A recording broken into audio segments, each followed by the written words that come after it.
السلام عليكم ورحمة الله، نتمنى تكونوا مزيانين. اليوم جيت نشارك معكم هاد لينيم اولا القنينطات ديال البطاطا والطون اللي كيجيو معلكين من الداخل وكيجيو رائعين، لا في المذاق ولا في المنظر ولا في كل شيء.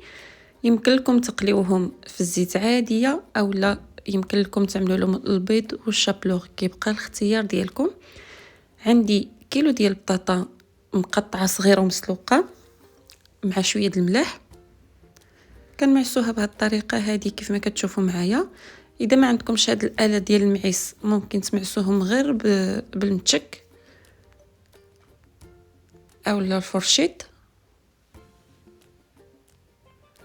كنمعسوها مزيان مزيان حتى كترجع، حتى كنحصلوا ما عليها كعجينه ماشي فيها الكويرات بزاف.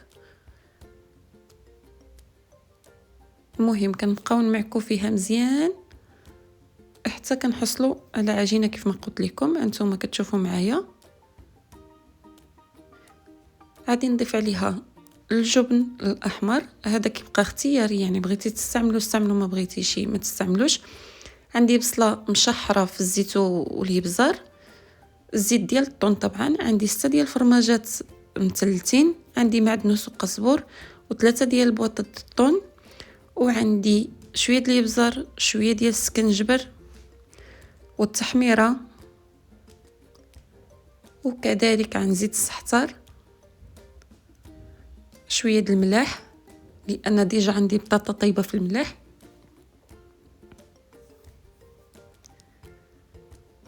وغادي نخلطو بهذا الشكل هذا كيف ما كتشوفوا معايا حتى كيتجانسوا المكونات كاملين مع بعضيتهم.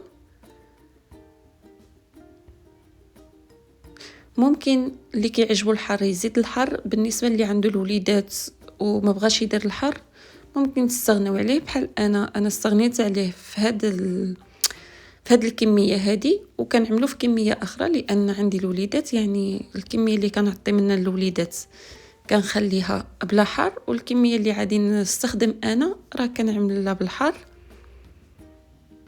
غير انا ما عملتش الكميه كامله في نفس الفيديو.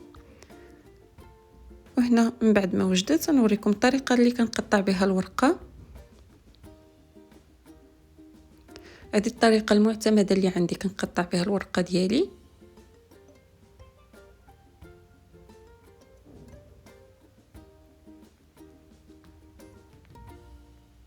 غندويوها في السلوفان.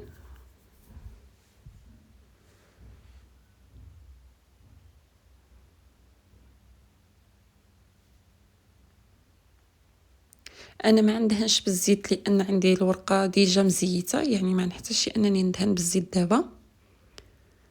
كنعملوا الكميه اللي كتبان لنا مزيانه وكنلويو بهذا الشكل هذا. كنعملوا في القاع ديال اللينيم شويه ديال الطحين بالماء باش كيلصق داك الجانب، وكنبقاو بنفس الطريقه حتى كنكملوا الكميه كامله اللي عندنا ديال اللينيم.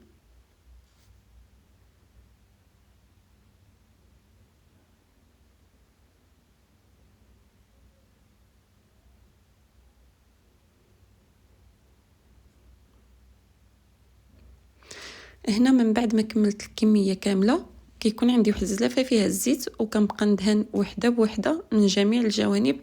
هذه هي الطريقه الصحيحه باش كتحتفظ بالمملحات عفوا في الفريغو، وما كيتشقوش ولا كيوقع لهم شي حاجه ولا كيلصق فيهم الثلج ولا. مهم هذه هي الطريقه الصحيحه. كنستعمل واحد بلاستيك وكنكمل بنفس الطريقه حتى كنكمل البواطه ديالي كامله. بالنسبه كيلو البطاطا كتستعمل له نص كيلو ديال الورقه.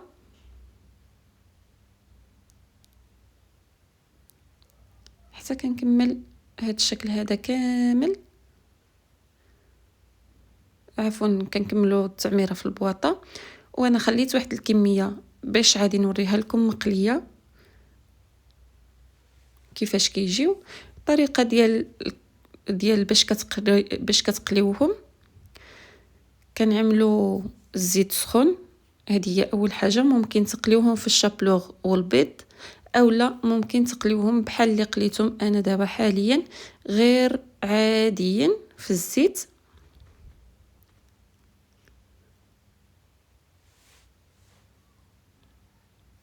غير هي ملي كتكون كتقليوهم يكون داك الزيت سخون مزيان، وكل شويه تقلبوهم باش ما كيتفرقعوش ولا كيخرجوا. وهذا هو الشكل النهائي. كنتمنى اذا عجبتكم الوصفه ما تبخلوش عليا باشتراك ولايك باش يوصلكم كل جديد ان شاء الله، ومع شهوات رمضان جديده ان شاء الله يا ربي. شكرا لكم.